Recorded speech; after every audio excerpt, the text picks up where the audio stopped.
everybody. We're going to have the second half of chapter 4. I hope you can remember what was happening yesterday. They'd found the submarine, so Cliff had his spectacular feature to win the competition. And then they just spotted some strange other moving islands. Let's go back to it. It was not really an island, of course. It was another rambling island. It had crept out of a nearby fog bank and sneaked up behind Cliff while everyone was distracted by the raising of the submarine.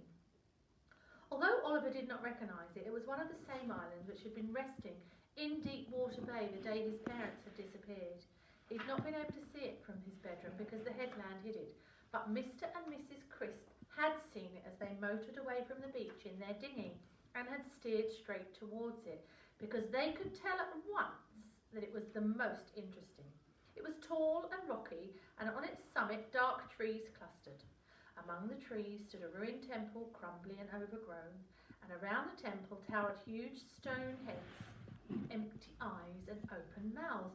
They looked a bit like the statues on Easter Island. In fact, they were where the Easter Islanders has got their idea from. For this rambling isle had passed close to Easter Island long ago. Remarkable, Oliver's dad had shouted as the dinghy bounced across the waves of Deepwater Bay. Polynesian! Pre-Columbian! A whole unknown civilization, declared Oliver's mum, snapping photos of the weird stone heads as the dinghy swept into the island's shadow and circled it, searching for a place to land. There was a beach on the seaward side, a beach of black sand with steps carved in the cliff behind it, winding up past crumbled walls and watchful statues to those intriguing ruins on the summit. Poor foolish Crisps. They were so eager to discover that they did not bother dragging their dinghy up above the tide line, which everyone knows is the first rule of exploring. They just left it there on the shining sand and ran up the stairs. The clicking of their cameras echoed among the ruins, and so did their excited cries until they reached the ruined temple. It was not quite as ruined as it had looked from sea level. Someone had put a double glazing in its windows, and chimneys poked from the roof, puffing out little curlicues of wood smoke. This island is inhabited, said Oliver's dad, trying not to sound too disappointed, even though he'd hoped to be the first person to discover a lost civilization. But inhabited by whom? Asked his wife, imagining lost tribes, priest kings, and ancient wisdom. That was when the island shivered. That was when it shook. Earthquake! Cried Mrs. Cripps. And volcano! Yelled her husband. The island sank a little. Down on its shore, waves swirled up the beach, lifted the abandoned dinghy and carried it gently out to the bay. And from the open mouths of all those stone heads there came a noise, a rustling, a whispering, a scrabbling, a jostling, a strange, demented jabbering that grew louder and louder as the island started moving out to the sea. And now, here it stood, a few hundred yards from Cliff, with Oliver staring at it in surprise. Look at all those creepy heads, said Iris. Cliff turned beneath them, looking. Oh dear, he rumbled. Oh no, it's the Thurlstone. What's the Thurlstone? Asked Oliver. It's very old and very bad, Cliff said. Bad men did human sacrifices in that temple on its long top long ago, and the blood trickled down inside it and turned wicked. They say it's quite hollow and rotten to the core. Oh dear. The Thurlstone lifted itself a little way out of the water. Massive weedy shoulders rose into the sunlight. Water drained out through the cracks and fissures in the aisle's sides, and its mean black eyes stared hard at Cliff. Through veils of falling water, a mouth like a sea cave opened, and a stony voice said, Nice shipwreck you have there. It's ours, Iris shouted back. We found it. Her voice sounded very small and thin and shrill after the thunder of the Thurlstones. It boomed again. Don't like the mermaid, it said. Mermaids are vulgar. Now that he came to look properly at it, Oliver saw that the Thirlstone was wearing quite an elaborate seawig. Lots of plaited seaweed was arranged around its cliffs, glittering with bits of broken glass and shiny metal.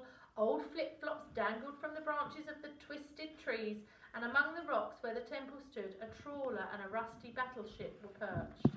From the cliffs on either side of its face, 2 big glass globes dangled in cradles of knotted rope like earrings or baubles on a Christmas tree. Inside the globes, something moved. Oliver snatched his rucksack, ferreted inside it for his binoculars. He focused on one of those glassy baubles. The thing inside it was his mum! He yelped and swung the binoculars, and there inside the other globe was Dad! The explorers seemed quite unharmed. Oliver began to jump up and down on the beach. He waved and he shouted. When he saw through his binoculars again, he saw that Mum and Dad had spotted him. He saw his dad scribble something in his explorer's notebook and press it flat against the inside of the glass prison for Oliver to read. Help! Now his mother was scribbling too, and she pressed a note to her own glass. Stay away!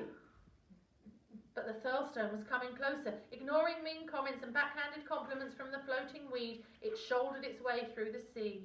Octopus writhed with their tentacles among its eyebrows, and a shark fell out of its nose like a fierce bogey. Up on its forehead a little platform had been built, and there a boy stood looking down. The Thirlstone was so close by then he didn't need his binoculars anymore. He could see the boy quite clearly. He was older than Oliver, a tall teenager, balancing precariously on beansprout legs and about to tumble clumsily into adulthood. He wore sea boots and a sailor's uniform with all sorts of gold braid and medals and finery all over it. When the gap of open water between Cliff and the Thirlstone had narrowed to a stone's throw, the Thirlstone stopped in a swirl of foam and spoke again. Want it, it said, staring at the water mole. Up on its brow, the boy picked up a big brass megaphone and bellowed through it. My island wants that wreck of yours. You'd better hand it over. Oh, the cheek, squealed Iris. We found it. It's ours. You're not having my wig, rumbled Cliff. Oliver just clapped his hands around the mouth and he shouted, Give me back my mum and dad! The other boy threw back his head and laughed. It was a sort of laugh that told you instantly he was not about to let poor Mr. and Mrs. Crisp go. Ha ha ha ha! He cackled. So they're yours, are they? Well, you should have taken better care of them. They make nice additions to the Thirlstone Seawig, don't you think? But not as nice as that fine submarine in your islands found. Hand it over now and spare yourself a lot of unpleasantness. Who are you anyway? Said Iris. You're very full of yourself. My name, said the boy importantly, is Stacy DeLacy.